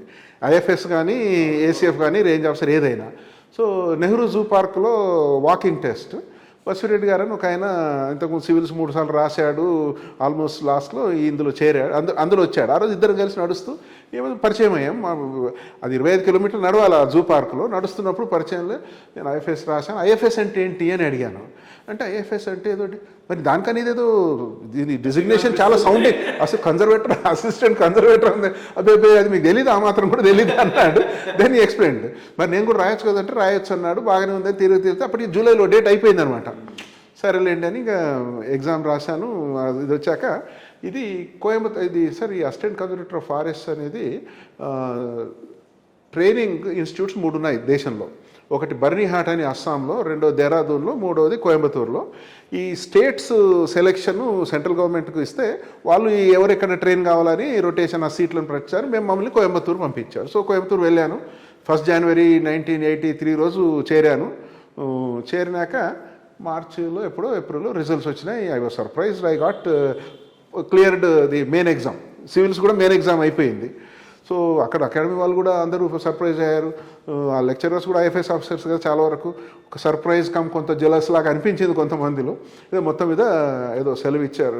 4-5 రోజులు సెలవు ఇస్తే హైదరాబాద్ వచ్చేస్తే ఫ్రెండ్స్ అంతా అన్నారు, లేదు లేదు నువ్వు కోచింగ్ మొదటిసారి సివిల్ సర్వీస్ ఇంటర్వ్యూకి వెళ్తున్నావు, ఫస్ట్ అటెంప్ట్లో. Everybody was surprise including me that మనం పాస్ అయ్యాము ఈ ఇందులో అనేది, మన బ్యాక్గ్రౌండ్ అవన్నీ చూసిన తర్వాత. సో ఇంటర్వ్యూకి వెళ్ళాను. ఎవరు కోచింగ్ తీసుకోలేదా, చూద్దాంలే అని ఓవర్ కాన్ఫిడెన్స్, ఇగ్నోరెంట్ కాన్ఫిడెన్స్, అంతే. Confidence out of ignorance. So first time tie అవన్నీ కొనుక్కోను. అంటే నా నా నా ఎక్స్పీరియన్స్ మీద కూడా చెప్తున్నాను. I'll just share a little bit before we go further because you are talking of that ignorant confidence అన్నావు కదా, how it works అనే దానికి. నేను ఇన్కమ్ ట్యాక్స్కి ఫస్ట్ టైము ఇంటర్వ్యూకి వెళ్ళేటప్పుడు రావు గారి దగ్గర 1 వీక్ కోచింగ్ తీసుకుందామని ఢిల్లీకి వెళ్ళాను మా ఫ్రెండ్ దగ్గర ఉండి. 1 వీక్ కోచింగ్ అయిన తర్వాత ఆయన మాక్ ఇంటర్వ్యూ పెట్టాడు. మాక్ ఇంటర్వ్యూలో నా పర్ఫార్మెన్స్ సరిగ్గా లేదు. సో ఆయన, sir if I can tell them స్టూవర్డ్సే చదివాను, బ్రిటిష్ హిస్టరీలో మిగిలిన చదవలేదని నేను చెప్పొచ్చా ఒకవేళ ఏదైనా క్వశ్చన్స్ ఇచ్చండి. But even the Stuarts and Tudors also you are not answering properly అన్నాడు. So that gave me a type of a confidence. రేపు ఇంటర్వ్యూకి పోతాం అనగానే ఎడిదిరిగింది మనకు రాదులేని మంచిగా నిద్రపోయినాను. అబ్సల్యూట్లీ పోయిన తర్వాత ఆ ignorance confidence helped me because questions were different and ఆ confidence gave me the strength to answer properly. Yeah, carry on. Very confident. Absolutely. We should not be overconfident, but చేసే confidence ఉంటే. I know one has to be very confident, sir. I mean, we should not be overconfident, but చేసే పని చేశాక confidence ఉంటే, లేకపోతే తత్తరపాటు పడడం అనేది. So I didn't do well. First interview లో frankly I didn't do well. I knew ఇది అంత బాగా జరగలేదనేది. మొట్టమొదటిసారి UPSC ఇంటర్వ్యూ. రెండవది ఆ civil service exam main exam రాసిన దాంట్లో కూడా మనము గైడెన్స్ లేదు. రెండోది నేను యూనిక్ పేపర్స్, కెమిస్ట్రీ మనం అందరు అనేవాళ్ళు అనమాట, కెమిస్ట్రీ తీసుకోకూడదు చాలా టఫ్ అంటే, నేను ఒక లాజికల్ క్వశ్చన్ వాళ్ళని ఛాలెంజ్ చేసేవాడిని. నేను మాస్టర్స్ చదివిన దాంట్లో నేను వీక్ ఉంటే ఇంకా వేరే సబ్జెక్టు స్క్రాచ్ నుంచి చదవడం ఏంటి, ఏమి తెలియని దాంట్లో. That will be Greek and Latin to start with. Second optional కూడా కనీసం సెకండ్ అయినా my well wishers used to say history తీసుకో లేదా సోషాలజీ, సైకాలజీ అప్పుడు బాగా డిమాండ్ ఉండేది. I again used to say the same thing. బాబు నేను అండర్ గ్రాడ్ వరకు జువాలజీ చదివాను, I know something about it than nothing at all. So మీరు ఏమైనా చెప్పండి అని. బహుశా this is unique combination I opted for. కానీ జువాలజీలో నా వీక్నెస్ అదే. మనకు ఓవరాల్గా ఏంటంటే, మనం డిగ్రీలో చదివినప్పుడు ఇంట్రెస్ట్ సబ్జెక్ట్స్ చదివాను, చదవని సబ్జెక్ట్ వదిలేసరికి అక్కడ అన్నీ వచ్చేసరికి కొంచెం బాగా చేయలేదు. బట్ నాకు గ్రూప్ రిజల్ట్స్ మెయిన్ లిస్ట్లో లేదు, కానీ ఒక నెల తర్వాత I got a message saying that I been selected for group B అని ఏదో వచ్చింది సార్. సరే ఇంకా మనకు అప్పటి కాన్ఫిడెన్స్ వచ్చేసిన మొట్టమొదటిసారి మనం ప్రిలిమ్ పాస్ అయ్యాము, ఇంకా ఇది కుదరలేదు లేదని నెక్స్ట్ ఇయర్ మళ్ళీ నేను ఇంకా ఐఎఫ్ఎస్ కూడా అప్లై చేశాను. సెకండ్ ఇయర్ మనకు తెలిసిన తర్వాత ఐఎఫ్ఎస్ కూడా అప్లై చేశాను. ఆ ఇయర్ ఐఎఫ్ఎస్ రాశాను. అక్కడ ట్రైనింగ్ అయిపోయింది, 2 years ట్రైనింగ్ అయిపోయింది. ఐ జాయిన్ ఒక 1 month నెల్లూరులో, 1 month చింతపల్లి ఎక్కడో ఫారెస్ట్ ట్రైనింగ్ చేశాక I quit and joined Indian forest service in there. Okay, IFS వచ్చింది ముందు ఫ్రమ్ ఓకే ఏసీఎఫ్ నుంచి యూ వెంట్ టు ఐఎఫ్ఎస్. ఈ ఫస్ట్ అటెంప్ట్లో గ్రూప్ బి వచ్చింది, వదిలేశాను. Then second time my confidence level went up. I prepared better. I wrote and I got some 139, 140 some such rank. I got into the IPS. Oh I see. అంచెలంచెలు లేని మోక్షము చాలా కష్టమే భావన అన్నట్టే జరిగింది. అప్పుడు మొట్టమొదటిసారి ఒక ఫ్రెండ్ సలహా తీసుకున్నాను. ఆయన వేరే సర్వీస్ కానీ ఇక్కడ స్టేట్ సర్వీస్లో ఉండేవాడు, నాతో ప్రిపేర్ అయ్యాడు, ఇంజనీరింగ్ చీఫ్కి రిటైర్ అయ్యాడు. ఊరికే అడిగా, ఇదేమో మనకు నంబర్ చాలా మంచి ర్యాంక్ వచ్చింది కదా, some 11th or 12th I was 1 or 2 in IFS, మనకు ఏపీ వస్తుంది, ఈ ఏపీ ఇదేమో ఐపీఎస్ ఏమొస్తుందో లేదు, అప్పుడేదో ఈ రోస్టర్ విస్టర్ అంటే ఈ laughed at me said why there is any second thought about it, why IFS join IPS అది చెప్పాడు. ఆ ఒక్కసారి మాత్రం ఫస్ట్ ఒక క్యారియర్ గురించి ఫస్ట్ సలహా, అది క్విట్ అయ్యి ఇందులో చేరాలా అని ఒక 7-8 months ఉన్నాను. వదిలేసేసి ఇంకా ఐపీఎస్కి వచ్చేసి 95 బ్యాచ్ 85 బ్యాచ్ ఇంకా నాగ్పూర్లో అదేదో ట్రైనింగ్ ఉంటుంది, సివిల్ డిఫెన్స్ ట్రైనింగ్, తర్వాత వచ్చి ఎన్పిఓలో చేరాము. మళ్ళీ థర్డ్ టైం మాత్రం బిఫోర్ ఐ జాయిన్డ్ ఐఎఫ్ఎస్లోనే 1 నెల రోజులు ఏదో అనాథరైజ్ లీవ్ పెట్టేసేసి వచ్చి ఇంకా సీరియస్గా ప్రిపేర్ అయ్యి ఫైనల్ అటెంప్ట్ అని పెట్టేశాను. దాని తర్వాత ఇంకా సివిల్స్ రిజల్ట్స్ వచ్చాక it stood so called number 5. But అన్నిటికన్నా ఎక్కువగా స్టేట్ నుంచి నెంబర్ 1 కాబట్టి ఇంకా షూర్గా స్టేట్ కార్డర్, ఎందుకంటే ఆ roster system was a complicated system ఉండింది. ఐఏఎస్ ఐఎఫ్ఎస్ కంబైన్డ్ లిస్ట్లో నెంబర్ 5 ఉన్నావు. Congratulations, very big achievement. And ఇక్కడనే మనం కూడా ఇంకొక పాయింట్ జనరల్గా డిస్కస్ చేద్దాం. అంటే ఐఏఎస్ ఎగ్జామినేషన్ సిస్టంలో వచ్చిన మార్పు, కొంత యూపీఎస్సి ఎగ్జామినేషన్ సిస్టంలో మార్పు నీకు హెల్ప్ కూడా చేసి ఉండొచ్చు. ఎందుకంటే మేము రాసినప్పుడు చెప్తున్నాను, మేము రాసినప్పుడు English language was a subject by it self. దాంట్లో సబ్స్టాన్షియల్ కమాండ్ ఉంటేనే దట్ హెల్ప్స్. అది కాస్త అర్బన్ బేస్డ్ పీపుల్కి హెల్ప్ చేసే విధంగా ఉండింది. ఇప్పుడు like English language, general studies, 2 lower options కనుక తీసుకుంటే ఇంగ్లీష్లోను జనరల్ స్టడీస్లోనూ మంచి కమాండ్ ఉంటే ఐపీఎస్ రావటం డెఫినెట్. అది సిస్టమ్ మేమున్నప్పుడు, దట్ ఈస్ 79కు ఉన్నటువంటిది. ఆ పైన జనతా పార్టీ వచ్చి కొఠారీ కమిషన్ వచ్చిన తర్వాత ఇంగ్లీష్ లాంగ్వేజ్ ఇంపార్టెన్స్ తీసేయటం, సబ్జెక్టుకు ఇంపార్టెన్స్ పెరగటం వల్ల రూరల్ స్టూడెంట్స్కు మేలు జరిగింది. అది మీకు కూడా ప్లస్ అయిందని నేను అనుకుంటున్నాను. Absolutely correct sir. ఇన్ఫ్యాక్ట్ నేనే ఐ కాయిన్డ్ దిస్. మనము బ్యాచ్లో చూసే ఫ్రెండ్స్, మనలాంటి బ్యాక్గ్రౌండ్ ఉన్న వాళ్ళు, కొంచెం ఇటు అటుగా ఉన్న వాళ్ళందరినీ I use to joke saying that we are all Kothari children అనేవాడిని అనమాట. It was impossible sir for people like us. Particularly నేను మీకు మా బ్యాక్గ్రౌండ్ చెప్పాను. నేను ఒక న్యూస్ పేపర్ కూడా చదివేవాడిని కాదు, ఒక వరల్డ్ వ్యూ ఉండేది కాదు, ఏదో మనం జస్ట్ క్లాస్లో చెప్పింది తప్ప ఏముండేది కాదు. లాంగ్వేజ్ తెలుగు మీడియం చదివేసరికి అది ఇంకొకటి వచ్చింది సార్. ఇది కొత్త సిస్టంలో మినిమం పాస్ అంటూ ఏమీ లేదు. ఓన్లీ ఇంగ్లీష్కు minimum qualifying, not counted against merit. Then Indian language మీరు ఒక్క ఆప్షనల్ ఎక్స్ట్రాడినరీగా ఉండి, ఇంకో ఆప్షనల్ జనరల్ స్టడీస్ నార్మల్గా ఉన్నా కూడా you could get into. Aggregate marks mattered అంతే. 2 optionals plus general studies equal weightage. So that's what I was saying. I use to call people like us we are all Kothari children. Unthinkable, frankly sir, unthinkable that we could have. This is the biggest change that is brought about by Janata Party government to make it rural based. Andariki opportunities equal ga undali ane daniki. Rural ku pro rural tilt education lo techina ఇద్దరు మహనీయులు. ఇది education కాదు, ఇది ఎంప్లాయ్మెంట్లో. ఎడ్యుకేషన్లో ఆ tilt తెచ్చిన ఘనత PV Narasimharao గారికి పోతుంది. Navodaya colleges, Navodaya residential schools in Andhra Pradesh, silver jubilee government college, నేను స్టూడెంట్ను, దాని థింగే. సో ఎస్పెషలీ ఫోకస్డ్ ఆన్ గ్రామీణ ప్రాంతంలో బ్రైట్గా ఉన్న స్టూడెంట్స్కు క్వాలిటీ ఎడ్యుకేషన్ ఇవ్వాలనేటటువంటి ఉద్దేశంతో ఆంధ్రప్రదేశ్లో చీఫ్ మినిస్టర్గా ఆయన పివి నరసింహరావు గారు చేసిన ఎక్స్పెరిమెంటే ఈ సర్వేలి, Tadikonda, Kodigenahalli residential schools, then Nagarjuna Sagar junior college ఆ పైన వచ్చింది. దానికన్నా ముందు సిల్వర్ జూబ్లీ గవర్నమెంట్ కాలేజ్ వచ్చింది. సిల్వర్ జూబ్లీ గవర్నమెంట్ కాలేజ్ పెట్టిన నెల రోజుల లోపల ఆయన పదవి వెళ్ళిపోయింది అనుకోండి. మేము అక్కడ జాయిన్ అయినాం, ఆయన పదవి పోయింది. బట్ దీనిని మళ్ళా ఆయన హెచ్ఆర్డి మినిస్టర్గా ఉన్నప్పుడు నవోదయ స్కూల్స్ రూపంలో ఆల్ ఓవర్ ది కంట్రీ దాన్ని ఎక్స్పాండ్ చేశాడు. That's a great initiative. రెండోది కొఠారి కమిషన్. ఇది అంతవరకు ఉన్న elitist tinge of the all India సర్వీసెస్ను తీసేసి రియల్ రూరల్ స్టూడెంట్స్కు, బ్రైట్ స్టూడెంట్స్కు అవకాశం వచ్చేటట్టుగా చేశారు. Architect was Charan Singh as a home minister, because this subject those days was DOPT లేవు కదా, హోమ్ మినిస్టర్ కింద ఉండేది కదా. So given his rural background or what ever commitment etcetera, ఒక రకంగా ఆ ఎలైటిస్ట్ బెనిఫిట్ని తీసేశాడు. మేము మా బ్యాచ్కు తీసుకున్నా, నేను ఐపీఎస్ ఉన్నాను, అక్కడ ఉన్నాను కదా, more than 60-70% of the entrants used to be from a humble background, ordinary colleges. So సర్వీస్లో చేరాను. ట్రైనింగ్ ఈస్ట్ గోదావరిలో assistant collector nothing very significant sir, very రొటీనే. ఫస్ట్ అసిస్టెంట్ కలెక్టర్ అంటే training east Godavari, MVPC Sastry ఉండేవారు.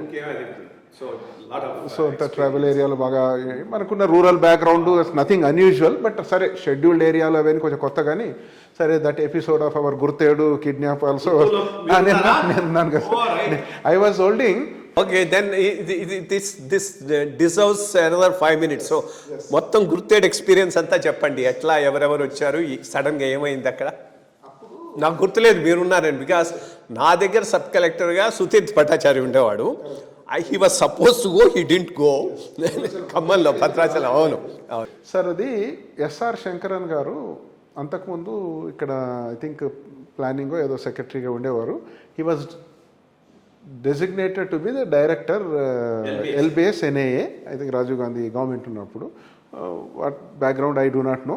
ఆయన ఏముంది, ఇక్కడ రిలీవ్ అయిన తర్వాత జాయిన్ అయ్యే ముందు ఒక 20 days ఎంతనో ఆఫ్ తీసుకొని ఏదో అక్కడక్కడ తిరగాలి. ఫస్ట్ ఏదో కేరళకు వెళ్ళి వచ్చాడు, తర్వాత ఇక్కడికి వచ్చాడు. ఇక్కడ ఏది మనము కొంచెం ట్రైబల్ ఏరియాలో ఏం జరుగుతుందో చూద్దాము అని ఏదో పెట్టారు. మనకు మెసేజ్ వచ్చింది అది. అప్పుడు ఎంవిపిసి శాస్త్రి ఉండేవారు. I know sir, under training, part of the training, as you know, I was holding full additional charge of the post of MDO Maredumilli. 1 month ఏదో ఉంటుంది కదా సార్. ఎంఆర్ఓనేమో పాతిపాడు ఏదో ఉండింది. ఆ పర్టికులర్ టైంలో I was there, but all trainings I did in Rampachodavaram area ఉంది. So T Vijay Kumar గారు PO ITD ఉండేవారు. Reddy Subrahmanyam sub collector Rampachodavaram.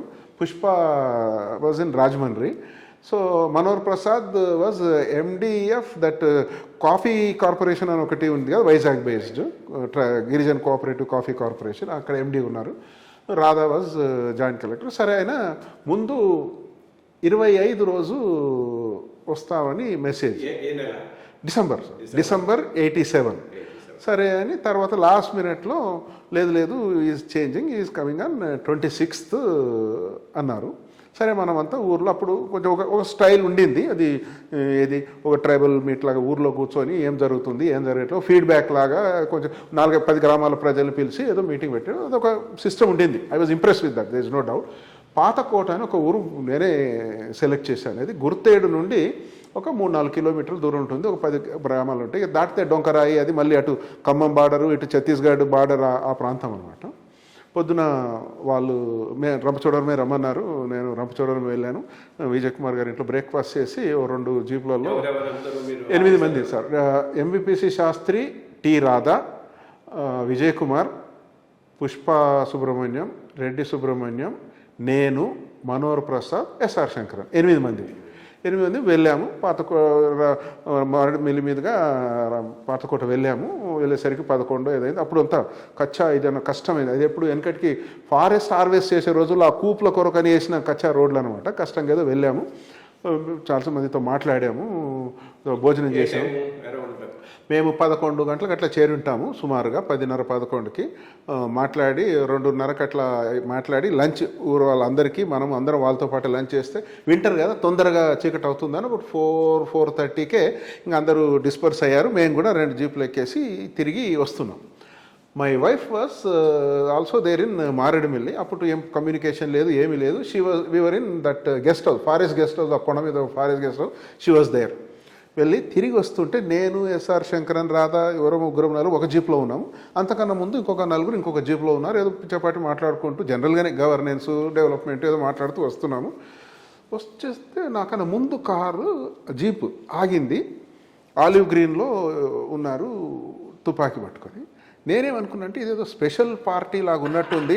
అయ్యో పాపం వాళ్ళు ఎంబరాస్ చేస్తున్నారు, వాళ్ళని తిడతారేమో అంటే ఐ వాజ్ ఫీలింగ్ పోలీసు వాళ్ళు తెలియకేమన్నారేమో, వీళ్ళని ఆపేసరికి ఎవరన్నా వాళ్ళని ఏమన్నా అంటారేమో అనే మై ఇమీడియట్ రియాక్షన్ ఆగింది. మేము వెళ్ళేసరికి ఒకరు వచ్చేసేసి ఫస్ట్ జీప్ కీస్ లాగేసుకొని దిగండి అన్నారు.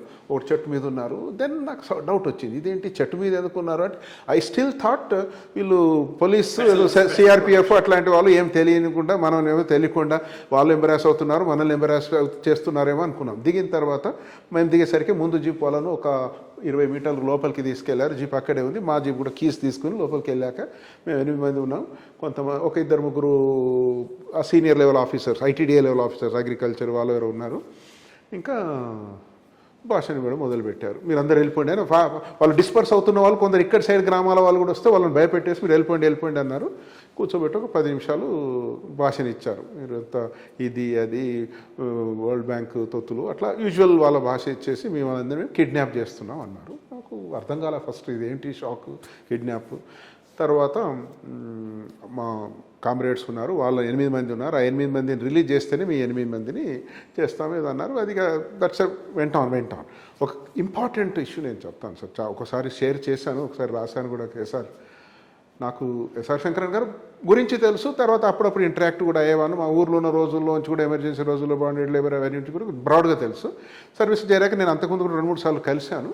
ఆ రోజు first winter sir, 27 December, high altitude forest area, పడుకున్నాం కింద. ఇంకా సరే పంపించిన తర్వాత మీరు మరి భోజనానికి దీనికి ఏమైనా తెచ్చుకోండి అది ఇది అంటే, ఆ గుర్తేడులో ఒక ఆశ్రమ్ స్కూల్ ఉండేది, అక్కడి నుంచి ఒక 2 అటెండర్ వీళ్ళు.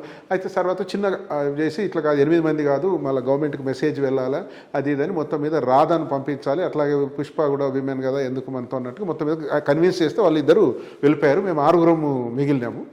అక్కడి నుంచి ఒక 2 అటెండర్లు ఇంత బియ్యము, చింతపండు ఏదో తీసుకొని, చిన్న ఇది జంపు కణ లాంటి ఏదో తీసుకొని వచ్చి వండి పెట్టడానికి చూడడం కొరకని. ఇనివే రాత్రి పడుకున్నాం, చల్లగా చలి, నిద్ర లేదు. వాళ్ళు 8 మంది ఉన్నారు సార్. వాళ్ళు 8 మంది ఉన్నారు. ముందు ఫైర్ పెట్టి అక్కడి నుంచి ఇంత వండుకొని తీసుకొచ్చారు. మాతో పాటు వాళ్ళు తిన్నాక వాళ్ళు యాజువల్ గెరిలా తెగించి చీకటి కదా, ఇంత మంట పెట్టగానే అక్కడే వెళ్తులేదో తిన్నాం. దాన్ని మూసేసి అక్కడ ఉంటారు కదా, మళ్ళీ పొగ ఏదో వస్తుంది కదా, ఎక్కడ తీసుకుపోవాలి అట్లా తిప్పేసి ఎక్కడ ఉన్నా పడుకున్నాం సార్. నిద్ర పట్టట్లేదు, ఉతకపోతుంది, చల్లగా చలి, డిసెంబర్ నెల, ఈస్టర్న్ ఘాట్స్. శంకరన్ గారి పక్కనే నేను పడుకున్నాను. సరే ఇదేంటిది, ఇది అయిపోయింది, మరి మీరే ఆ పొజిషన్లో చీఫ్ సెక్రటరీ పొజిషన్లో ఉంటే మరి ఏం సలహా ఇస్తారు గవర్నమెంట్, మరి వాళ్ళేమో రిలీజ్ చేయమంటున్నారు అంటే ఆయన ఒకటే అన్నాడు సార్, లేదు half a dozen people cannot take government to ransom, నేనైతే ఎట్టి పరిస్థితుల్లో తలొగ్గకూడదు అంటాను అన్నాడు సార్. అది నాకు భయం వేసింది. ఇదైతే ఏంటి ఈయన అంటున్నాడు ఇట్లా అడితే అయిపోయింది. సరే తెల్లారేసరికి వాళ్ళు కూడా మేము ప్యానిక్లో లేమన్నట్టుగా కొంచెం ఫ్రెండ్లీ అనగానే మాట్లాడుతూ మేము భోజనం వాళ్ళు మేము చేస్తున్నాం. ఎస్ఆర్ శంకరన్ గారు అడిగారు ఇప్పుడు మధ్య, మరి మీ గవర్నమెంట్ వస్తే ఎట్లా మాలాంటి వాళ్ళు ఉంచుకుంటారా లేదా అని యూజువల్ క్యాజువల్గా నేను నడిచింది సార్. తర్వాత రాత్రి సాయంత్రం ఒక్కసారి 7 గంటల కన్నా ముందు నువ్వు నర్సింగ్ అన్నాడు. ఏంటి నర్సింగ్, నువ్వు పోలీసులు ఉన్నావు కదా, నీకు ఇది వచ్చు కదా, ఇది ఏంటి మన వెపన్ తీసుకొని చేయొచ్చా అన్నాడు. ఎక్కడ చేస్తాం సార్ ఇదంతా అంటే, లేదు వీళ్ళు మనల్ని వదిలిపెట్టారు, instead of all of us going. ఇంకొక అంతకన్నా ముందు చెప్తాను సార్ కూర్చుని. ఇంకొక విషయము అంటే మహాపురుషుడు అనడానికి ఒకే చెప్తాను సార్. ఆయన మహాపురుషుడు, ఆయన మీద ఎవరి అభిప్రాయాలు వాళ్ళకు ఉండొచ్చు అని. ఆయన ఏమన్నాడంటే వాళ్ళతో ఆర్గ్యూ చేస్తున్నాడు సార్. ఇగో నేను ప్రిన్సిపల్ సెక్రటరీ, ఎంవిపిసి శాస్త్రి, కలెక్టర్, మేమే పెద్ద అన్నిటికన్నా, వీళ్ళంతా కుర్రవాళ్ళు, వీళ్ళని పంపించు, వాళ్ళని వదిలేయండి అని వాళ్ళతో ప్లీడ్ చేస్తున్నాడు ఆయన డేలో. నేను 1-to-1 ఉన్నప్పుడు అడిగాను, సార్ ఇదేంటి, మనం అందరం కలిసి వచ్చాం కదా, అందరం ఉండాలి అంటే, లేదు నర్సింగ్ వీళ్ళందరినీ చంపేస్తారు, నాకు ఎవరు లేరు, శాస్త్రి అప్పుడు పెళ్లి కాలేదు, మా అందరినీ చంపేసారు, మిగతా మీ 4 భార్య పిల్లలు ఉన్నారు, మమ్మల్ని ఎట్లా చంపేస్తారు, మన అందరం కాకుండా మేము ఇద్దరం చనిపోయినా పర్వాలేదు, మీరు 4 వెళ్ళిపోవాలనేది ఈ ప్రయత్నం అని నాతో చెప్పాడు sir. I was only witness. నేనే అడిగాను, ఎందుకు ఇట్లా ఇన్సిస్ట్ చేస్తున్నారు మీరు, మమ్మల్ని పంపించి మీరు ఇద్దరు ఎందుకుంటారు అనేది. I think that is the basis for me to say, మా గన్ ఎవరు ఏదైనా అనొచ్చు, గన్ పాయింట్ దగ్గర నేను చనిపోయినా పర్వాలేదు, మిగతా వాళ్ళకి ఫ్రీడమ్ కావాలి అనేది I don't think any human being, normal human being will say that sir. ఇప్పుడు శంకరన్ గారితో చాలా చాలా క్లోజ్గా వర్క్ చేసినటువంటి ఇంకొకరు మాధవరావు గారు, ఆయన ఇంటర్వ్యూలో, I mean it's just what should I say, ఆయనను ఎంత ఇన్స్పైర్ చేశాడో దాన్ని బట్టి తెలుస్తుంది. మీరు ఇప్పుడు చెప్తున్న దాన్ని బట్టి ఆయన గురించి తెలుస్తుంది. ఇన్ఫ్యాక్ట్ నేను అప్పుడు కూడా చెప్పాను, ఇప్పుడు చెప్తాను. ఇంకో రకంగా మాకు ఇన్స్పిరేషన్ ఏంటంటే, మా నెల్లూరు జిల్లా కలెక్టర్, నేను స్టూడెంట్గా ఉన్నప్పుడు. చాలా చెప్పాడు. తర్వాత కూడా మన అసోసియేషన్తో ఆల్మోస్ట్ ఆయన 10లో చనిపోయేంత వరకు కూడా సర్వీసులు ఉన్నప్పుడు ఢిల్లీలో వెళ్ళి కలిసిన, లేదా రిటైర్ అయినాక ఈ అగ్రికల్చర్ వర్కర్స్ ధర్నాలు మాకు చిత్తూరు కలెక్టరేట్ ఎదురు కూడా చేసేవాడు. ఆయన కూడా వచ్చాడు, అయిపోయాక చూడు నువ్వు అట నేను ఇట్లా ఉన్నాం అది అనేది. బట్ ఆల్మోస్ట్ వరకు అసోసియేషన్లో నెల్లూరు ఎక్స్పీరియన్స్ అన్ని కూడా చెప్పేవారు. బట్ సరే, తర్వాత అది ఎక్స్చేంజ్ అయింది, రిలీజ్ అయింది అనుకోండి. మేము 2 nights ఉన్నాం సార్. 2 nights. ఇక నెక్స్ట్ డే మార్నింగ్ అదేమైందంటే సార్, అది అప్పట్లో ఉన్న అంటే ఒక రకంగా కాంట్రాస్ట్. ఈరోజు ఈ డిజిటల్ కమ్యూనికేషన్ సిస్టమ్కి ఆ రోజుకి సార్ 27th సాయంత్రం 4:30 గంటలకు మేము కిడ్నాప్ అవుతే, ఆ రోజు ఏమీ ఇన్ఫర్మేషన్ లేదు. ఆ రాత్రి అక్కడి నుంచి రాధా అండ్ పుష్ప తంబి బయలుదేరి రాజమండ్రి వచ్చరికి 1 o'clock 12:30 అది అయింది. అప్పుడు డిటి నాయక్ ఎస్పీ గారు I think second show cinema ఏదో వెళ్ళారట. ఆయన మొత్తం మీద అతన్ని వెతుక్కుంటూ వెళ్ళి అక్కడ వెళ్ళేసరికి 12:30 అట్లా అయింది.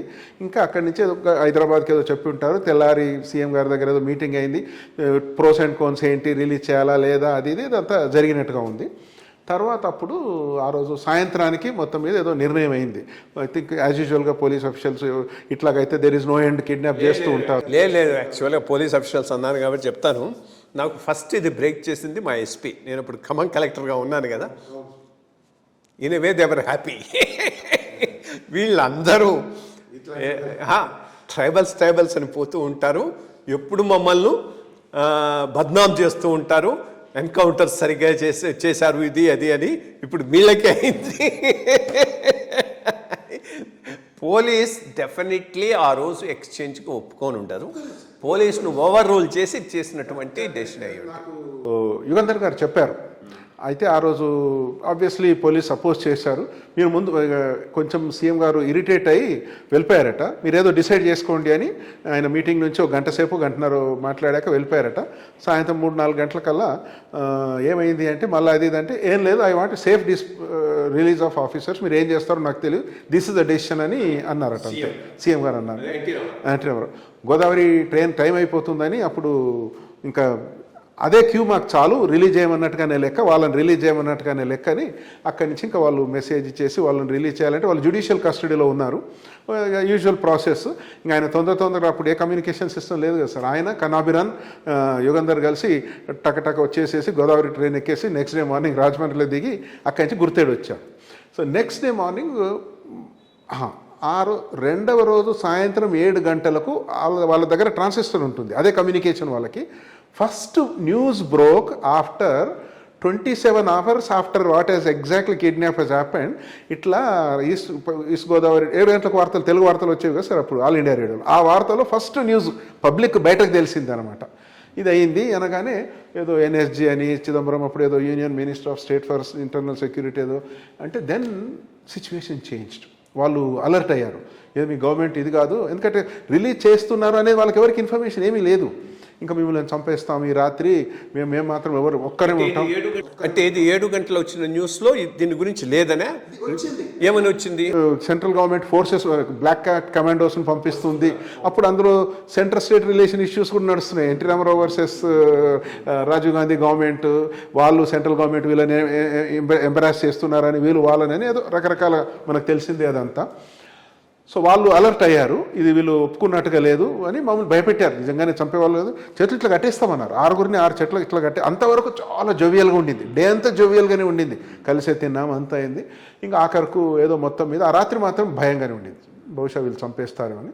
తెల్లవారు మార్నింగ్గా నిద్రలేదు సరిగా, చల్లగా చలి, ఈ డెవలప్మెంట్ తర్వాత వాళ్ళు మళ్ళీ బతిమాలారు. ఇప్పుడు ఇది డెవలప్మెంట్ కొత్త, మీరేమో ఇప్పుడు చంపుతామంటున్నారు, అక్కడ నుంచేమో వాళ్ళు రిలీజ్కి ఒప్పుకోలేరు, ఇక్కడ ఉన్న సిచ్యువేషన్ వెళ్ళి వాళ్ళకి కన్వే చేయాలి అంటే మాతో ఇద్దరు ఒక అటెండర్లు ఉన్నారు సార్, ఆశ్రమ స్కూల్లో పనిచేసి ఒక కుక్కు అటెండర్ అనుకుంటాను పంపించారు. వాళ్ళు ఏమంటారు, నో మీ 6 మేము చంపుతాము, వాళ్ళని పంపించేసి అంటే hats off to those guys, మేము వెళ్ళమన్నారు వాళ్ళంతే. మేము మీతోనే ఉంటాం అంటున్నారు వాళ్ళు. ఎవరు కూడా మనకు తెలియదు, జస్ట్ ఆశ్రమ స్కూల్లో ఉన్న వాళ్ళు.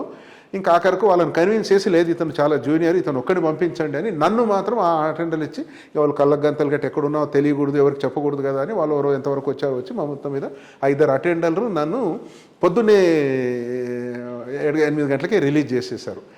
నేను అక్కడికి వచ్చేసరికి గోదావరి ఎర్లీగా 5 ఇప్పుడు వస్తుంది కాబట్టి వాళ్ళు అక్కడి నుంచి వచ్చేసరికి ఆల్మోస్ట్ 9-10 గంటలకల్లా యుగంధర్ గారు తర్వాత కన్నా బిరన్ చేరారు అక్కడికి. They said we already told them, ఇది పబ్లిక్ ప్రాసిక్యూటర్కి చెప్పాము టు మూవ్ ఏదో ప్రొసీజర్, వాళ్ళకి బెయిల్ పిటిషన్ అదంతా. అందులో ఒక అతను ఎవరో నల్లాది రెడ్డి ఎవరో, అది బెంగళూరులో ఎక్కడ ఉన్నాడో మాకు కుదరదని ఇక్కడ నుంచి 6 ఈ వడకాపూర్ చంద్రమౌళి ఎవరెవరైతే ఉన్నారో వాళ్ళని రిలీజ్ చేయడానికి నిర్ణయం తీసుకోవడము. ఇక కమ్యూనికేషన్ గ్యాప్, దీనివల్ల వాళ్ళు ఇక్కడికి రావడము, వాళ్ళ కొరియర్ చూసుకోవడము, వదిలిపెట్టడం అంతేసరికి 3rd నైట్ కూడా ఆల్మోస్ట్ అయిపోయి early hours of 4th day వాళ్ళు కూడా వచ్చేసారనమాట. ఇది ఒక ఇంట్రెస్టింగ్ ఇన్సిడెంట్, గమ్మత్తైన అనుభవము. స్టేట్ షేకింగ్ ఇన్సిడెంట్ ఆ రోజుల్లో. పాలిటిక్స్ చాలా జరిగినాయి. సెంట్రల్ గవర్నమెంట్ ఈ స్టేట్ గవర్నమెంట్ ఇది డీస్టెబిలైజ్ చేయాలని వెళ్ళారని, ఇక్కడ కొంతమంది శంకరన్ గారు అంటే గిట్టిన వాళ్ళు ఏది కేరళ కమ్యూనిస్టు కావాలని చేయాలని రకరకాలుగా వచ్చినాయి. తర్వాత ఒక 1-2 నెలల తర్వాత ఎన్టీ రామారావు గారు అక్కడికి ఏది కాకినాడ క్యాంప్ వచ్చినప్పుడు సరే కలవాలి కదా అని వెళ్తే ఈ వాజ్ వెరీ స్టెడ్ ఫస్ట్, వదంతులు అవన్నీ ఏమీ లేదు అని ఆయన క్లియర్గా, ఆయనే యూనిలాటరల్గా ఆయనే మాట్లాడి, నాలుగు మంచి మాట్లాడి పొద్దున్న గెస్ట్ హౌస్లో ఆ రోజు. ఐ థింక్ ఈ ఇన్సిడెంట్ వల్లనే ఆయన శంకరన్ గారు ఎల్బిఎస్ అనే డైరెక్టర్ అది ఆ పోస్ట్ క్యాన్సిల్ అయిపోయింది, అక్కడ విత్డ్రా చేశారు. అది చిదంబరం చేశాడు. ఇన్ఫ్యాక్ట్ ఆయన ఉండేవాడు కదా, టిఎల్ శంకర్ చెప్తూ ఉండేవాడు, నేను చిదంబరం ఆయనకు తెలుసులే, హ్యాస్ ఏ గుడ్ రిలేషన్షిప్, చెప్పాను చేయకూడదు, దానికి సంబంధం లేదు, but that man did not listen అని చెప్పాడు. అది విత్డ్రా చేసి ఆఫర్ విత్డ్రా అయిపోయిన తర్వాత ఇక ఆయన ఇక్కడ కొంతకాలం కంటిన్యూ చేసి ఇప్పుడు 89లో యూపీ సింగ్ గవర్నమెంట్ వచ్చాక ఆయన రూరల్ డెవలప్మెంట్ సెక్రటరీగా వెళ్ళారు. సో దట్ వాస్ మై ఇంకా significant as an assistant collector under ట్రైనింగ్లోనే you underwent all this. Yes, sub collector న్యూస్వీడ్ వేశారు సార్. అప్పుడు ఐ థింక్ రాజేష్ భట్టాచార్య గారు ఏదో బ్యాక్గ్రౌండ్ అంతా వెరిఫై చేసి కావాలి, అప్పుడు సీఎం డిస్ట్రిక్ట్ కదా, ఏదైనా జరిగేది అప్పుడు ఎన్టీ రామారావు డిస్ట్రిక్ట్ కదా. సో న్యూస్వీడ్లో ఉన్నాను, న్యూస్వీడ్లో ఏదో తోచిన విధంగా వాట్ ఎవర్ ఇది. అక్కడ ఇక కొంచెం పొలిటికల్ గవర్నమెంట్ చేంజ్ అయినాక ఏదో కారణంతో మళ్ళీ అక్కడి నుంచి పాడేరు ట్రాన్స్ఫర్ చేశారు. పాడేరులో ఒక 2-3 months ఉన్నాను, సబ్ కలెక్టర్ కంటిన్యూషన్. తర్వాత సీనియర్ టైమ్స్కి వెళ్ళి వచ్చాక సీతంపేటలో PYTDగా పనిచేశాను. అది 1 year పైన చేశాక 1 year సీతంపేటలోనే ఉండిందా, శ్రీకాకుళం కాదు? లేదు, అప్పుడు చాలా సంవత్సరాల ముందే, నాకన్నా ముందున్న వాళ్ళు ఆయన డిఆర్కే శర్మ, ప్రేమ్చంద్ కూడా చాలా సిన్సియర్గా హార్డ్ వర్క్ చేసి చాలా పని చేశారు. I was lucky to have succeeded them. ఏదో కంటిన్యూ చేసాం, బాగానే చేసాం సార్, పూర్తి సాటిస్ఫాక్షన్తో, whatever best we could. And lasting ఏదో మనం ఎమోషనల్గా చేయడమే కాకుండా లాస్టింగ్ మిగతా అన్ని ITDA కన్నా అది చిన్నగా ఉండడం ఒకటి, ఏదో కొన్ని అడ్వాంటేజెస్ వాట్ ఎవర్. తర్వాత అక్కడ అప్పుడు గోవిందరాజన్ గారు బాస్ ఉండేవారు ఇక్కడ, principal secretary rural tribal social వెల్ఫేర్లో. లేదు నువ్వు ఇక్కడికి రావాలి అని మళ్ళీ పాడేరు వచ్చాను. మళ్ళీ పాడేరు ITDAలో పనిచేశాను. అక్కడ కొంచెం వెస్టర్న్ ఇంట్రెస్ట్ చాలా ఉండేవి. ఇంజనీరింగ్ పెద్ద ITDA ఏమని అది ఉండే, కొంచెం కాంట్రాక్టర్లు ఇంజనీర్లు ఏదో చేసేది. మొత్తం మీద ఒక 1 year కాగానే అక్కడి నుంచి ట్రాన్స్ఫర్ అయ్యాను. అక్కడి నుంచి మహబూబ్ నగర్ వెళ్ళాను. మహబూబ్ నగర్లో ఒక 1 year జాయింట్ కలెక్టర్గా వేశారు. అక్కడ నుంచి ఏదో చిన్న ఏదో ఇష్యూస్ వస్తే అక్కడి నుంచి మళ్ళీ చిత్తూరు వెళ్ళాను జాయింట్ కలెక్టర్గా. చిత్తూరులో ఒక 1 year జాయింట్ కలెక్టర్ పనిచేశాను. అక్కడి నుంచి మళ్ళీ గిరిజన్ కార్పొరేషన్కు ఎండి గిరిజన్ కార్పొరేషన్ వేశారు. సో ఇక అప్పుడు మొత్తం ట్రైబల్ ఏరియా అంతా అక్కడ ఒక 1 year 2 months ఉన్నాను. తర్వాత చిత్తూరు కలెక్టర్గా వెళ్ళాను 95 చంద్రబాబు సీఎం అయిన విదిన్ 1 month. ఇప్పుడు అక్కడ ఒక 3 years ఉన్నాక వైజాగ్ అన్నారు. వైజాగ్లో ఒక దగ్గర 2 years ఉన్నాను. ఫ్రాంక్లీ సార్, వైజాగ్లో అప్పుడు ఈ టెలికాన్ఫరెన్స్ అప్పుడప్పుడే ఇంట్రడ్యూస్ అయ్యాక నాకు అనిపించింది ఇంత టైం మనం వేస్ట్ చేయాలా సన్రీ ఇష్యూస్లో అనేది నాకున్న స్ట్రాంగ్ అభిప్రాయం సార్. ఒక ఇన్సిడెంట్ నేను ఫ్రాంక్గానే షేర్ చేస్తాను. నాకు పాడేరులో పనిచేయడం ఒకటి, జీసీసీలు ఉండడము, ట్రైబల్ ఏరియాలో మొత్తం ఈస్టర్న్ ఘాట్స్గా రంపచోడవరం నుంచి మొత్తం పనిచేశాం కదా. ఈ విష జ్వరాలు గొడవలు ఏదైతే ఉండేదో ఆ సంవత్సరం నేను నిజంగానే స్ట్రాంగ్గా ఛాలెంజ్గా తీసుకున్నాను. దాన్ని నేను రివర్స్ చేయాలి ఎట్టి పరిస్థితుల్లో. మనం ప్రాపర్గా ప్రివెంటివ్ స్టెప్స్ కనుక తీసుకుంటే ప్రతి సంవత్సరం వచ్చే విష జ్వరాలు 100 మంది పోవాలి అనేది నేను మే నుండే ఏదో ప్రయత్నం చేసి నాకున్న అండర్స్టాండింగ్లో మెడికల్ ఆఫీసర్స్. దాంతో ఒకరోజు నేను ఫ్రైడే సార్, అది ఫ్రైడే సంత ఉంటుంది కదా, ఫ్రైడే ఒక దగ్గర, సండే మండే ఉంటుంది కదా, దానికి కవర్ కావాలని నేను ఫ్రైడే ఎర్లీ మార్నింగే వెళ్ళాను. ఆ రోజు వీడియో కాన్ఫరెన్స్ ఉండింది, సారీ అప్పుడు వీడియో లేదు, టెలికాన్ఫరెన్స్ ఉండేది సీఎం గారితో. నేను ఆయన జాయింట్ కలెక్టర్ మీరు అటెండ్ కానీ నాకు అప్పుడు ఇగ్నోరెంట్ ఏంటంటే నేను పాడేరు నుంచి అవుతాను, నువ్వు ఇక్కడి నుంచి కా అన్నాను. తర్వాత నాకు తెలిసింది ఏమిటంటే జిల్లాకు ఒకటే స్లాట్ ఉంటుంది ఆ కనెక్షన్ అని. ముందు చేసేయాడు, నేను కాలేకపోయాను. అది సరే తర్వాత జరిగిన విషయం, తెలిసిన విషయం. నేను రాత్రి ఉన్నాను అక్కడ, డే అంతా తిరిగాను, సంతకి వెళ్ళాను, అన్నవరం సంత ఆఫీసులను గొడవ చేశాను, చేశాను. తెల్లారున్నాను, 3 రోజులు ఉన్నాను. నేను ఉన్నాక రాత్రి మగలు అక్కడే ఉన్నాను. నేను పాడేరులో చింతపల్లి ఎక్కడెక్కడ ఉండి తిరిగి వచ్చాను. ఏదో ప్రిపరేటరీ వర్క్. వర్షాలు పడిన తర్వాత ఎట్టి పరిస్థితుల్లో విష జ్వరాలు ఉండకూడదు అని.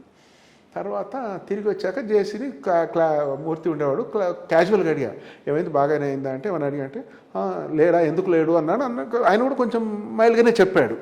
సరే అన్నాడు కదా అని నేను పెద్దగా పట్టించుకోలేదు. అందులో ఉంటుంది ఏదో పనికిరాని నంబర్స్ ఏదో చెప్పుడు అనేది. I'm very frank about it. సరే తర్వాత ఒక 15 రోజులకో నెల రోజులకో ఆనందరావు గారు సిఎస్ ఉండేవారు, వైజాగ్ వచ్చారు పని మీద. By and large used to like me చేసి ఉన్న రోజుల్లో నుంచి వర్క్ ఇన్సైట్స్ బాగున్నాయి దానివారు. ఒక మాట అన్నాడు ఆయన, ఏమో some CM feels you are very indifferent, ఏదో పదం వాడాడు, నెగ్లెక్టింగ్ ఈ టెలికాన్ఫరెన్స్ సరిగా అటెండ్ కావట్లేదు. అప్పుడు నాకు అర్థమైంది ఆ రోజు అటెండ్ కాని దానికి అన్నాను.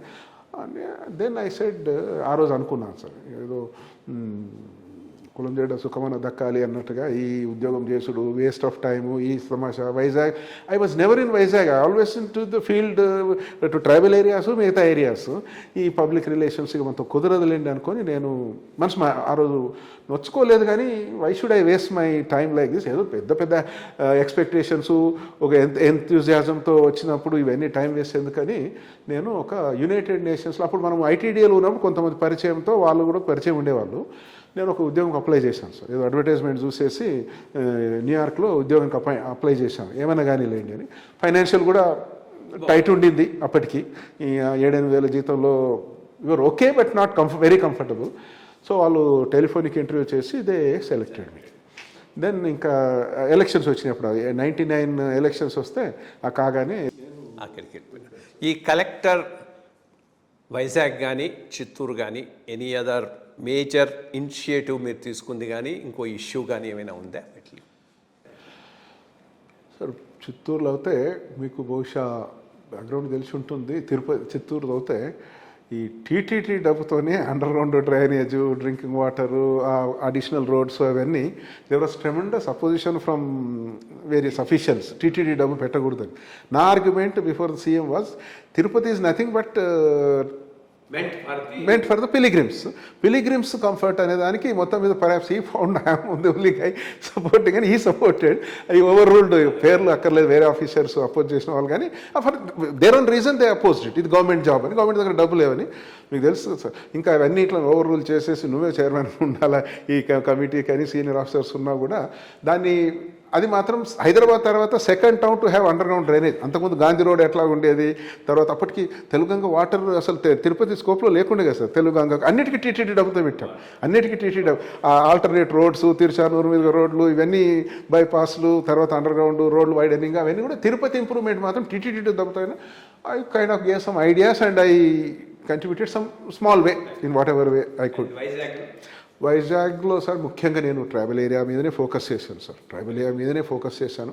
ఎందుకంటే నాకు అనిపించింది ఇంత ఇన్సైట్స్ ఉన్న తర్వాత మన రూరల్ బ్యాక్గ్రౌండ్, తర్వాత 3-4 పోస్టులు అన్నీ 4-5 సంవత్సరాలు ట్రైబల్ ఏరియాలో పనిచేశాక ఏదో ఒక లాస్టింగ్ పెట్టి, ఇప్పుడు చాలామంది చెప్తున్నప్పుడు సార్ నేను కాఫీ ప్లాంటే, నా ఉద్దేశం ఏమిటంటే ఎట్లాగైతే సీతంపేటలో ప్రతి కుటుంబం, ట్రైబల్ కుటుంబం with no except, not even one exception, employees అయితే తప్ప అందరికి ఒక 3 ఎకరాల క్యాషు ప్లాంటేషన్ ఇట్లా రేజ్ చేసాము. ఇక్కడ ఒక కొయ్యూరు తప్ప మిగతా అన్ని ఏరియాల్లో కాఫీ ప్లాంటేషన్స్ రేజ్ చేసాం సార్. ఇక అసలు మాటే వద్దు, ఓన్లీ కాఫీ ప్లాంటేషన్ అంతే, ఇంకా ప్రతి కుటుంబానికి ఉండాలి. ఇప్పుడు అరకు కాఫీ ఇవన్నిటికీ చాలా అది యాక్చువల్గా బేస్ సార్. ఆ రోజుల్లో 90s, లేట్ 90s చేసి some satisfaction. You could not have done revolutionary thing, what ever best in the government సిస్టంలో జరిగింది. ఇదండి ఇప్పటి వరకు పార్ట్ 1లో నరసింగరావు గారి బాల్యం, ఎడ్యుకేషను, ఐఏఎస్కు రావటం, కలెక్టర్గా ఆయన చేసినటువంటి పనులు, వచ్చినటువంటి సమస్యలు, వాటిని ఎదుర్కొన్న అంశాలు, మోస్ట్ ఇంపార్టెంట్లీ గుర్తేడు ఇన్సిడెంట్, ఇవన్నీ కూడా డిస్కస్ చేశాం. పార్ట్ 2లో మిగిలిన ప్రస్థానం ఆయన ప్రభుత్వంలోనూ, ప్రభుత్వం రిటైర్ అయిన తర్వాత ఆ రెండు ఆయనతో డిస్కస్ చేయటం జరుగుతుంది. Thank you. నమస్కారం.